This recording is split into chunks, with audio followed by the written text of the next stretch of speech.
चलिए, tax invoice, debit note, credit note, इस chapter में एक छोटी छोटी कुछ अमेंडमेंट्स हुई है, ये भी ले लेते हैं। पहला, रूल 46, क्या आपको याद है रूल 46 क्या है? नालाय को बताओ, याद है या नहीं है? नहीं याद है अरे कुछ तो पढ़ा करो। चलो, रेगुलर बुक ओपन करो, इनवॉइस चैप्टर में जाओ। रूल 46 था कंटेंट ऑफ टैक्स इनवॉइस, दिखा आपको? रूल 46 था content of tax invoice. Video pause करो और पहले रूल 46 पे आओ। कंटेंट ऑफ टैक्स इनवॉइस में एक क्लॉज एफ था। एफ क्या था? Name and address of the recipient and address of the delivery along with the name of the state, its code, if such recipient is unregistered person।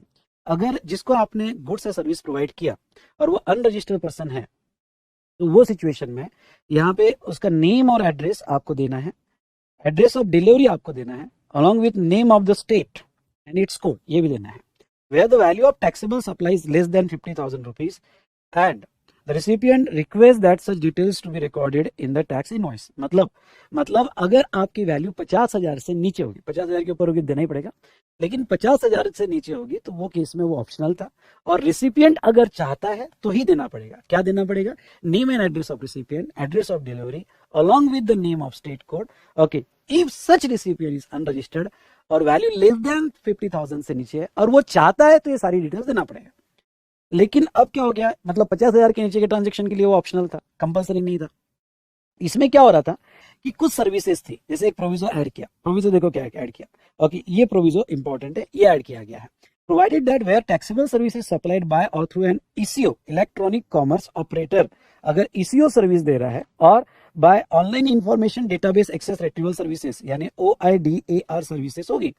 Okay, to a recipient who is unregistered, unregistered को दिया, irrespective of value of such supply, ये बहुत important है, irrespective of value of supply, the tax invoice issued by a registered person shall contain the name and address of the recipient along with PIN code and name of the state। The said address shall be deemed to be address on the record of the recipient। अब देखो ये क्या हुआ, अगर कोई electronic commerce operator services दे रहा है, ओके, या OIDAR मतलब online information database access retrieval services दे रहा है, तो अगर कोई ईसीओ सर्विस दे रहा है या OIDAR सर्विस दे रहा है, किसको दे रहा है? अनरजिस्टर्ड पर्सन को ये सर्विसेज दे रहा है।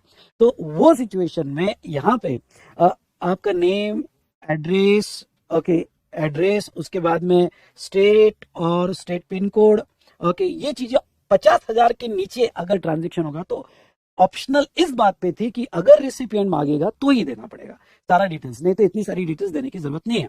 लेकिन इन दो सर्विसेज के लिए, कौन सी दो सर्विसेज के लिए? ईसीओ और OIDAR सर्विसेज के लिए अब कंपलसरी हो गया, मतलब ट्रांजेक्शन 1 रुपए का हो, 25 रुपए का हो या 50,000 रुपए का हो या 50,000 के ऊपर हो, अगर ट्रांजेक्शन जो है ओके कितने भी अमाउंट का हो, ये सारी चीजें देनी पड़ेगी। नाउ अब आपका सवाल होगा, सर OIDAR सर्विसेज क्या होगा?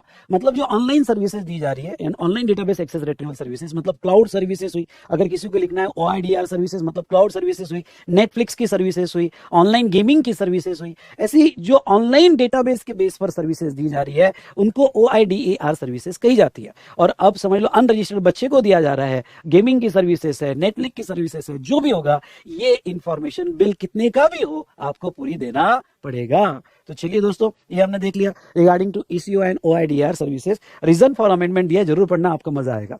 ओके, तो सर एक लाइन में कंक्लूड करें तो क्या होगा? तो एक लाइन में eco, in case of eco और OIDAR सर्विसेज, दिस इंफॉर्मेशन क्या? Name, address, state code and pin code of the state, okay, आपको देना पड़ेगा, okay, compulsorily, irrespective of the value of transaction. Okay, बाकी केस में तो 50,000 के नीचे होगा तो ऑप्शनल है। चलिए, ये एक हमने देखा। नेक्स्ट,